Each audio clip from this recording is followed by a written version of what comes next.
નમસ્કાર મિત્રો, ગત રોજ કેશોદ અંડરબ્રિજમાં પાણી ભરાઈ જતા મેં પોતે અને મારી સાથે અન્ય મિત્રોએ હોડી ચલાવી અને એમાંથી લાઈવ કરી અને એક સાંકેતિક વિરોધ નોંધાવ્યો હતો. ત્યારે ગત મોડી રાત્રે કેશોદ પોલીસ સ્ટેશનમાં મારી વિરુદ્ધ અને મારી સાથે અન્ય 7-8 લોકોની વિરુદ્ધમાં ફરિયાદ નોંધાઈ છે. આ સમગ્ર ભારતમાં પહેલો એવો કિસ્સો હશે કે પાણીમાં હોડી હાંકવા ઉપર ફરિયાદ નોંધાણી હોય.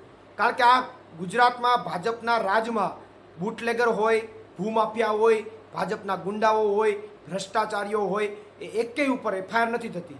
પણ અમારા જેવા યુવાનો જનતા માટે લડવા નીકળે તો એના ઉપર હોડી હાંકવામાં ફરિયાદ થઈ જાય.